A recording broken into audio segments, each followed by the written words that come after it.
नमस्कार मंडळी, मी दिव्या तुम्हा सर्वांचे खूप खूप स्वागत करते माझ्या यूट्यूब चॅनलमध्ये। आज आम्ही आलो आहोत अंगणवाडीमध्ये, कारण की आज शचीचे लसीकरण होते, त्यासाठी आम्ही अंगणवाडीत आलेलो आहोत। हे आमच्या गावची अंगणवाडी आहे। गणपती फेस्टिवल चालू असल्या कारणाने सर्व अंगणवाडी सेविकांनी मिळून पोषण आहार कार्यक्रम आयोजित केलेला आहे। तर सर्व ज्या प्रेग्नेंट लेडी आहेत आणि छोटी छोटी जे मुलं आहेत त्या सर्वांना माहिती सांगणार आहेत ते। तर त्यांनी ह्या जो कार्यक्रम आहे गणपतीचा, त्यामध्ये त्यांनी वेगवेगळे प्रकारचे फळं, वेगवेगळ्या प्रकारचे कडधान्य, फळभाज्या हे त्या कार्यक्रमात ठेवलेले आहेत आणि त्यांची माहिती ते आता सर्वांना देणार आहेत की याचा आपल्याला काय उपयोग होतो आणि यापासून आपल्याला काय फायदा आहे, आपण याचे सेवन केले पाहिजे। फेस्टिवलचा अर्थ काय असतो की फेस्टिवलमध्ये आपण फेस्टिवलच्या निमित्ताने आपण हे जे फ्रूट्स, फळभाज्या वगैरे जे आहेत ते आणतो आणि ते खाल्लं जात असतं। त्यानंतर लाडू वगैरे जे गणपतींना आवडतात ते सुद्धा यामध्ये ठेवण्यात आलेले होते। तर त्यांनी आता सर्व तयारी केली आहे, आरती वगैरे आता त्या लावत आहेत। अशा कार्यक्रमातून म्हणजे सण वगैरे आणि हे कार्यक्रम जे आपण अंगणवाडीत राबवले जातो त्यावरून लहान मुलांवर चांगले संस्कार पडतात असं त्यांचं म्हणणं होतं। आणि अशा कार्यक्रमातून वेगवेगळ्या गोष्टी माहिती पडतात, वेगवेगळे आपण खूप गोष्टी खातो पण हे माहिती नसतं की त्यापासून आपल्याला काय मिळतं, तर त्यांची माहिती मुलांना होते, त्यासाठी असे कार्यक्रम राबविण्यात येतात। तर हे बघा, आता आम्ही सर्व मंडळी इथं आलेलो आहोत आणि सर्व काही प्रेग्नेंट लेडी, काही जे मुलांना लसीकरण करायसाठी आलेल्या होत्या त्या लेडी, असं सर्व मुलं, त्यांच्या आई, सर्वचे सर्व इथं आता जमा झालेले आहेत। आणि हे बघा, आता ह्या इथल्या ज्या सेविका आहेत त्या सर्वांना त्यांनी कुंकू वगैरे लावलं आणि त्यानंतर आता आरती वगैरे करतील। तर सर्वात आधी ज्या नर्सिंगमधून आलेल्या होत्या नर्स, त्यांनी गणपती बाप्पाची पूजा केली आणि त्यानंतर मग सर्व ज्या तिथं सेविका होत्या त्यांनी देखील पूजा केली। खरंच आपण ह्या योजनेचा लाभ घ्यायला पाहिजे, आपण या कार्यक्रमात जायला पाहिजे। ते जे सरकारची काही काही नवीन नवीन जे नियम, कार्यक्रम किंवा काही काही योजना ज्या येतात त्यांचीसुद्धा ते माहिती देत असतात। मुलांसाठी, गरोदर मातांसाठी खूप काही सुविधा निघत असतात, तर आपण तिथं गेलंच नाही तर आपल्याला माहितीच पडत नाही। त्यासाठी आपण अंगणवाडीला भेट द्यायला पाहिजे, मुलांना अंगणवाडीत पाठवलं पाहिजे, जेणेकरून मुलांचा देखील विकास होईल आणि आपल्याला सुद्धा माहिती होती की मुलांना काय शिकवलं जातं आणि काय काय चालू आहे।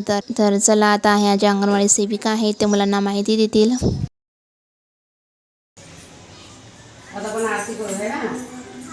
हे काय रे बाळा, हे पान आहे ना, पान। हां, व्हिडिओ चालू आहे। हे काय पान, पान असते की गणपती बाप्पाची पूजेला, आहे की नाही? कळसाला पान असते आणि विड्याला पान असते की नाही, आहे ना? अजून काय असते? लाडू असते, लाडू काय असते? लाडू, लाडूचा प्रसाद असते, आहे ना? लाडू। आणि काय असते? याला काय म्हणतात? याला काय म्हणतात? ऍपल। आणि काय असते अजून? मोदक, मोदक असतात ना। कोणाकोणाला आवडते मोदक? आवडते तुम्हाला, आहे ना? हा काय पांडा आहे ना, हे हा बघा पांडा आहे ना, बघ बघ बघ, हे काय? ऍपल, है ना? काय आहे? मोसंबी। कोणत्या कलरची आहे? हिरवी कलरची आहे ना। यांना कॅल्शियम भेटते, आहे की नाही? गरोदर मातांना पाहिजे, त्यांना पण माहिती द्यायची आहे ना। आणि बीट पासून रक्त वाढते, पपई पासून पाचक असते, है ना? पपई पण म्हणजे खाल्लीच पाहिजे, कारण तिच्यात सगळे हे असते।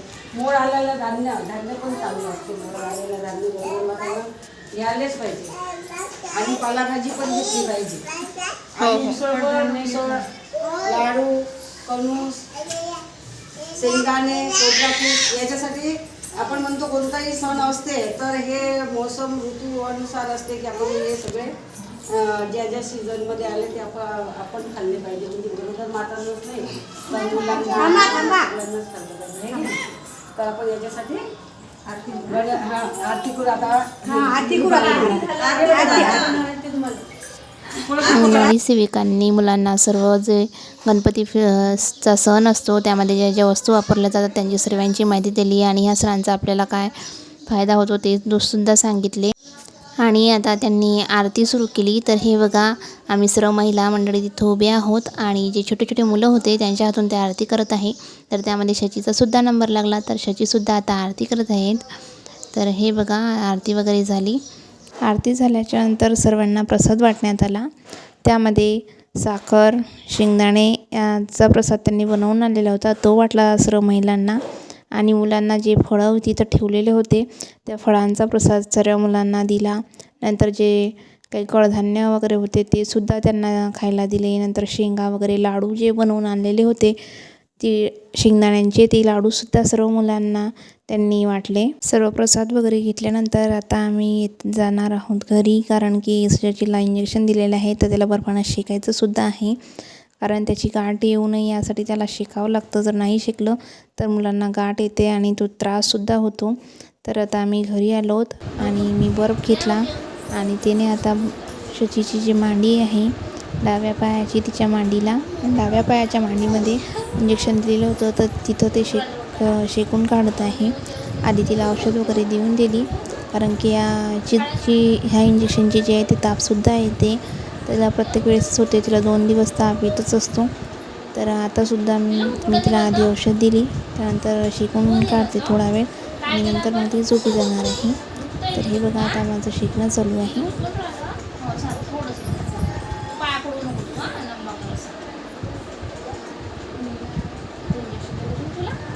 कसं केलं का? कसं केलं? जे जे कुठं केलं मग? कुठे जे जे पण केलं? कसं जे जे केलं? तुला काय भेटलं मी तू खायला? काय भेटलं खायला? अजून काय म्हणलं तू? लाडू पण खाल्ला का? बायटा खाल्ला का? बायटा होता काय तिथं? माझी बुद्धी होती.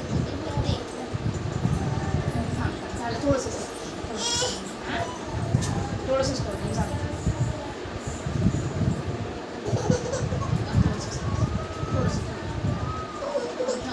रडू नको.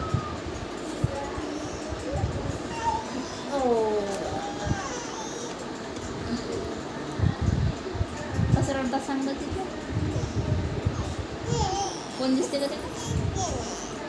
नाही पाहिजे खाल्ला बाळा, थोडंसं पाय शेकत असताना शचीला रडायला सुद्धा येत होतं. थोडंसं तिचं मन डायवर्ट करून तिचा पाय शेकला आणि नंतर मग ती झोपी गेली. नंतर थोड्या वेळाने जेव्हा ती उठली तेव्हा आमच्याकडे एक बाळ आलेलं होतं, म्हणजे शचीचा छोटा भाऊ. तर हे बघा, तर हा आहे शचीच्या आत्याचा मुलगा. तर हे सक्षम आहेत, यांचं नाव सक्षम आहे. तर हे आमच्याकडे आले तर आज पाहुणे म्हणून. तर हे बघा, शचीचं काही लाड करणं चालू आहे. बस बस बस बस बस रडेल तो बाळ. कोण आहे का बाळ?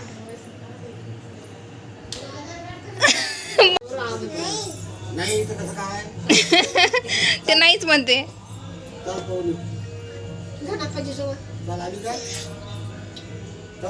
जा ना आप्पाजी सोबत. इकडे इकडे असं तू राही ना, मी घेतलंय त्याच्या आधीच नाही होत ना मी.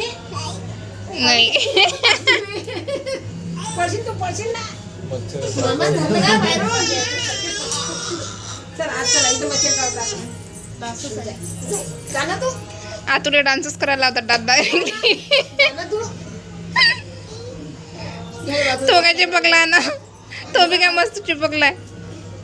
चल, तो म्हणते निघ म्हणते काय तू ओढते. चल मग पप्पा ये बाय तू छान आहे की नाही? तुझी आई आहे मी. चला मग बाहेर चालतं. चल बाहेर फिरायचं. जे जे चालतं का? हा चल चल चल. चॉकलेट खायला जाऊ पुन्हा. चॉकलेट खायला इल्ले चल जे जे जाऊ चाललो रे आम्ही आरती करायला. चल कोण चालते? चला चल चल हे घे तू घे. हे घे बाय कर ना. दीदीला बाय कर ना. दीदीला बाय कर ना. हे घे तू. हे घे ते तिथे सर्व मग तिथे सर्व चल माझ्याकडे. चल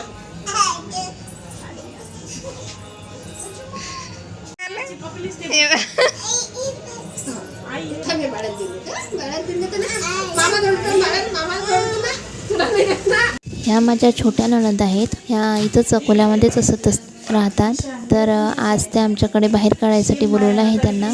तर त्या तिघं बहिणी आहेत, तर तिघींना बोलवलं पण तिघींचा काही मेळ येतच नव्हता. आजसुद्धा तिघींना बोलवलं तर दोघी हो बोलले यायचं. त्यातून सुद्धा दुसरी ज्या होत्या पूजा त्यांनीसुद्धा वेळेवर कॅन्सल झालं येणं. तर ह्या एकट्याच आल्या आहेत. तर आता त्या दुपारीच आल्या. तर त्यांनी जेवण वगैरे केलं आणि आता अकोल्यातच राहत असल्या कारणाने मुक्कामी थांबायचं म्हटलं तर त्या नाही म्हणतात, कारण त्यांच्या मुलांचं स्कूल असतं आणि दादांनासुद्धा जावं लागतं. तर कामावर त्यासाठी ते थांबत नाही आहेत. तर ते आता घरी जाण्यासाठी निघाले आहेत. तर त्यांना तर साडी वगैरे आणि बाळासाठी कपड्यांसाठी पैसे दिले आणि आता त्या घरी जाण्यासाठी निघत आहेत. त्यांच्या आईची डेथ झाली तेव्हा त्यामुळे त्यांना बाहेर काढायसाठी बोलवलेलं होतं. खूप वेळा बोलवलं पण जमलंच नाही. आणि यांच्या काकू येतात त्या, तर ह्या छोट्या बहिणी आहेत यांच्या तसं. तर आता त्या आमच्याकडे आलेल्या आहेत आणि त्यांनासुद्धा झाडांचा खूप मोह आहे. तर आमच्या इथं हमेशा जेव्हा पण त्या येतात आता राखीला आणि माऊबीजला आम्ही त्यांना बोलवत असतो. तर तेव्हा पण आल्या की आधी सर्व झाडं चेक करून घेतात, नवीन जे दिसलं ते घेऊन जातात. तर आजसुद्धा त्यांनी तेच केलं, सर्व झाडं चेक केले. काही नवीन झाडं दिसले त्यांना ते घेतले आणि आता त्या निघत आहेत जाण्यासाठी. तर हे बघा मामाजींनी सक्षमला पैसे दिले. तर शचीला त्यांनी जे पैसे दिले होते शची ते त्या बाळाला द्यायला निघालेली आहे. तर हे बघा आता असंच गप्पा गोष्टी करत आता त्या निघाल्या आणि आम्ही त्यांना सार करण्यासाठी बाहेरपर्यंत आलोत. शचीला वाटलं आजीच चालली तर शची आजीच्या मागे दौडत जात आहे. आतू गेल्यानंतर हे बघा आप्पाजी आणि शची काय करत आहे.